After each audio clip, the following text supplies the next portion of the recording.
In 1975, the Rockefeller Commission is chosen to investigate the secret mind control programs that the CIA carried out in the 50s and 60s. The project is known as MK Ultra, and when the investigation is announced, the CIA director sends out orders to destroy all related documents. This has made it impossible to confirm if MK Ultra has effectively been discontinued.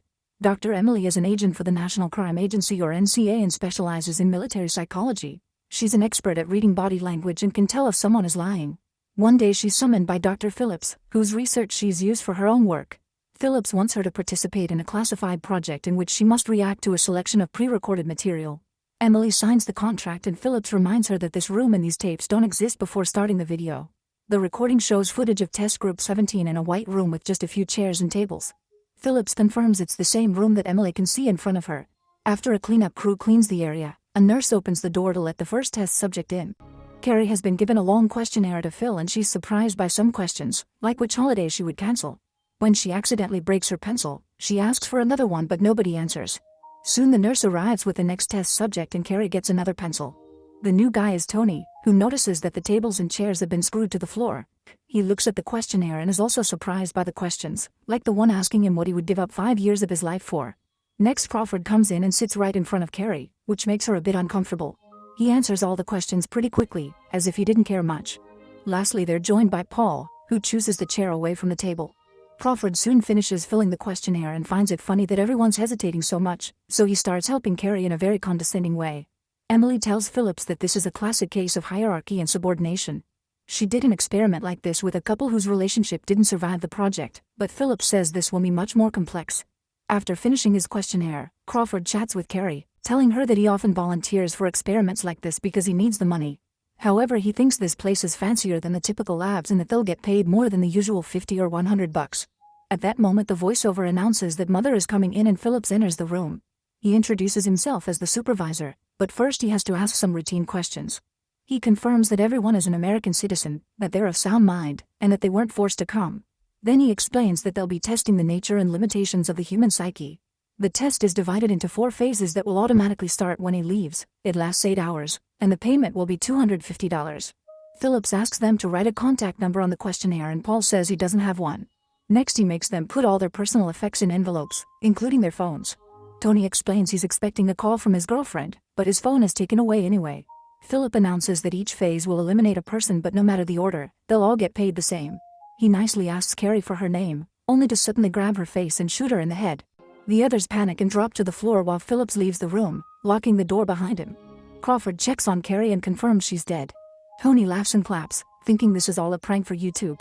An angry Crawford drags Tony to the body to force him to face the truth, and Tony finally panics. He starts screaming for help and throws himself at the windows to no avail. Both Tony and Crawford kick the walls and try to move the panels, but it's all pointless. Tony realizes this is the test. They want to see how people react to someone getting shot in front of them. Emily asks Phillips how he got away with this, so he explains that the family reports them missing and the case never gets solved. Then Emily looks at the paperwork and notices the mention of American casualties, concluding this can't be the government. Phillips confirms that the MK program has always been outside the government but doesn't answer her other questions, promising things will make sense soon. In the room, the men wonder how this could be happening since the experiment was normally advertised in the newspaper's classifieds. They realize they have no idea where they are after the long drive that brought them here. Suddenly they hear a beep and a hatch on the wall opens to drop the gun that killed Carrie. Paul picks it up and points it at the others, thinking that the 4-phase elimination means only one can survive. Crawford makes him check the bullets and Paul discovers there's only one, so Crawford thinks the gun's purpose isn't to kill but to help them get out. Tony complains and Paul yells in return, so Crawford asks them to calm down. The windows are probably bulletproof, thus shooting them would be wasting the bullet. Another beep echoes in the room and a countdown appears on a small screen as a voice in the speaker says that they have 2 hours left. The hatch drops a paper sheet in the room and the voice asks them to answer the question. Crawford picks the paper sheet up and reads what number do Americans choose most frequently between 1 and 33.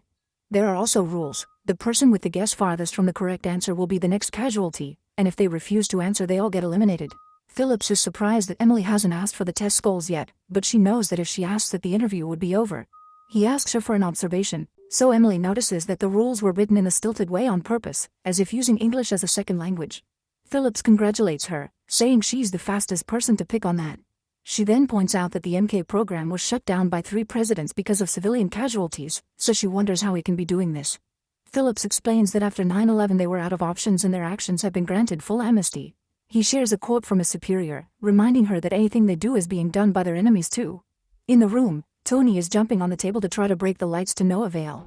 Crawford hears a noise, so he and Tony put their ears to the floor vents. There are voices talking in a foreign language and Tony wonders if they were kidnapped by terrorists, but Crawford points out that this could be a trick to mess with their heads. Paul then notices that someone scratched the word help on the wall. Everyone takes a closer look and finds a bunch of names as well.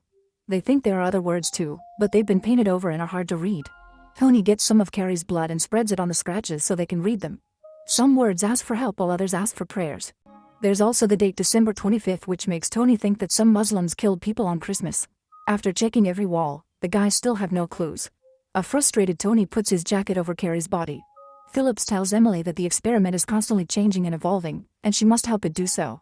The test used to take 6 to 8 hours, but since they added those names on the walls, they've sped up the process. In the room, the men have started to discuss possible answers, but they can't agree on a good one. A frustrated Paul starts hitting the clock, which makes it turn off. He gets ready to shoot the window, so Tony tackles him to stop him from wasting the bullet, which could have bounced all over the room. The gun has fallen, so Crawford kicks it toward Tony, saying he doesn't want it. At that moment a hatch opens, so the men rush to take a look, but they don't see anybody on the other side.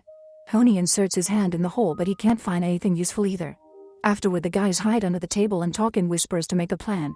While a terrified Paul stays in a corner, Tony inserts his hand with the gun through the hole and the hatch immediately closes, trapping his wrist. Paul and Crawford help him pull and Tony manages to remove his hand, which comes out with new wounds but no gun. Crawford uses his shirt to bandage Tony's injury while the hatch closes and the clock reappears on a different wall. While watching all this, Phillips asks Emily if she has a problem with it. She assures him she doesn't, but when she goes to the bathroom, she throws up and has a breakdown. In the room, the guys sit at the table and discuss the question. Paul is on the verge of a panic attack, and Crawford wants them to pick the same number so they all die or nobody does. Before answering, Paul and Tony share the names of their loved ones so the others can contact them if they die. At first Crawford says nobody needs to know about him, but after they share a prayer, he finally tells the others about his daughter, whom he never gets to see. Time finally runs out and the voice asks for an answer. Tony and Crawford say 7 like they agreed on, but Paul answers 17. The voice announces that the next casualty has been selected and the ventilation ducts are open to fill the room with sleeping gas. The men cover their faces but quickly pass out. Then a medical unit enters the room and takes the trio away on stretchers. The tape ends and Phillips sends orders for the 3 men to be brought back to the room. He reveals that the events of the tape were recorded that morning, so the men have been out for a little over 3 hours. After reminding her that if she doesn't share observations she gets fired, Phillips gives Emily a lab coat and a mask and they enter the room together. Emily can't stop staring at the sleeping bodies and thinking about poor Carrie. The door closes and Phillips explains that the room was thoroughly designed to fit the experiment, calling it calculated intimidation. Now Emily has to watch how Phillips takes a gun and shoots Tony to kill him. She manages to stay calm while they leave the room and return to the window, where Phillips tells her to give the order to continue the test. Classic music is played in the room to wake up the survivors. Crawford confirms that Tony is dead and Paul has a breakdown. A furious Crawford throws Paul against the wall and starts beating him up for saying a different number. A gun is thrown through the hatch and Crawford grabs it to point it at Paul, who calls him one of them and tells him to go ahead. However, Crawford pulls away when he hears noises in the vent ducts. The hatch opens and another paper sheet is dropped in the room. Crawford notices that the question comes with a hint, so he tears the hint off and hides it in his pocket before reading the question to Paul. It says, where does the USA rank on the international list of average IQ? The person with the guess farthest from the correct answer will be the last casualty. If they don't answer or say the same thing, they both get killed. The hint said that the answer is outside the top 10, but Crawford doesn't share that. Phillips tells Emily that people will do anything to survive and puts down the key card before leaving the room.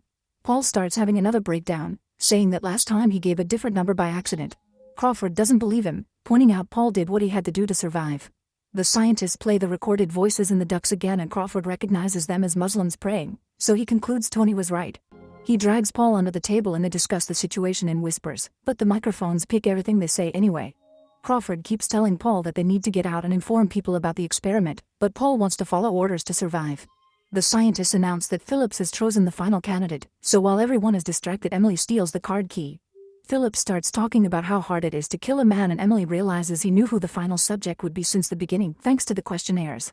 In the room, Paul still refuses to cooperate, so Crawford gets on the table and starts jumping, hoping to reach the vents. After lots of effort, he manages to punch the lights enough times to break them, and shattered glass falls all over the place.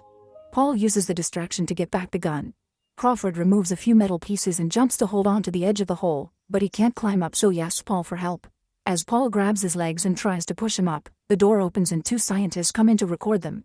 Paul makes a final effort to push Crawford up, which finally gets him inside the vent ducts. Then Paul tries to tackle the 2 scientists, who immediately tase him to knock him out. Crawford crawls through the vents for a while until he finds a grill that could take him to the roof. He starts pushing it to no avail. 2 scientists on the roof approach the grill and spray sleeping gas on Crawford to knock him out too. After Crawford is brought back to the room, Emily finally snaps.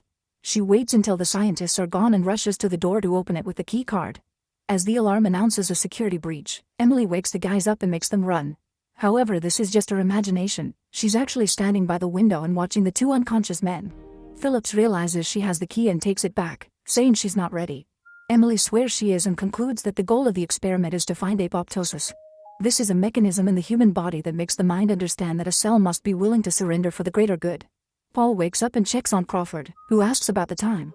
They have only 30 minutes left, so they discuss possible answers. Using the hint he read earlier, Crawford lies to Paul and tells him that he read in a magazine that the answer is 5.